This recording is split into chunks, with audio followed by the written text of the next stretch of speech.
وَمَا الْحَيَاةُ الدُّنْيَا إِلَّا مَتَاعُ الْغُرُورِ۔ میں نے بہت دفعہ اس کی مثال بیان کی درسوں میں، پھر دہرا دیتا ہوں۔ یہ جوس کی دکانوں پہ جائیں نا تو اس کی بہت اچھی ایک ایگزامپل ہوتی ہے۔ چھوٹے بچے اس میں اکثر پھنس جاتے ہیں۔ وہ انگور لٹکا دیتے ہیں، پہلے نا کاروں میں لٹکتے تھے، بسوں میں لٹکتے تھے پلاسٹک کے انگور، خربوزے مٹی کے بنا کے رکھے ہوتے ہیں انہوں نے، آم لٹکائے ہوتے ہیں۔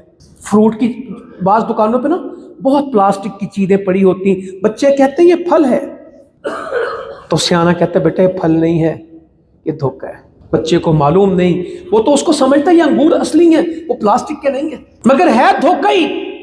سب دھوکہ کھا رہے ہیں۔ اللہ تعالیٰ میری بھی آنکھیں کھول دے اور آپ کی بھی آنکھیں کھول دے، ایمان کی آنکھ کھل جائے، دل کی آنکھ کھل جائے، ہم اس دنیا کی بے ثباتی سے، اس کے عارضی ہونے کے، اس کے دھوکوں سے بچ جائیں، اور آخرت، ان الآخرۃ ہی دار القرار، جو پچھلی دفعہ پڑھا تھا، آخرت کی زندگی ہمیشہ اس کی طرف چل پڑے کا کچھ بھی نہیں، دھوکہ ہے۔ میرے نبی فرماتے تھے صلی اللہ علیہ وسلم، اللہم لا خیر الا الخیر الآخرہ فاغفر للانصار والمہاجرہ۔ اے اللہ دنیا کی زندگی میں تو کوئی فائدہ نہیں، فائدہ کس میں ہے؟ آخرت میں۔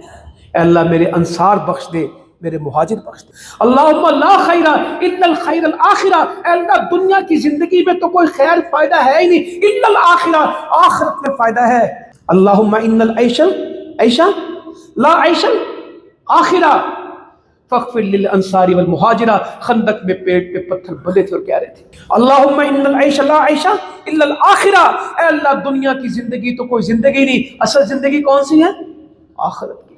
فاغفر للانصار والمہاجرہ۔ صحابہ نے یہ سنا تو ساتھ ہی کہنے لگے نحن الذین بایعوا محمدا علی الجہاد ما بقینا ابدا۔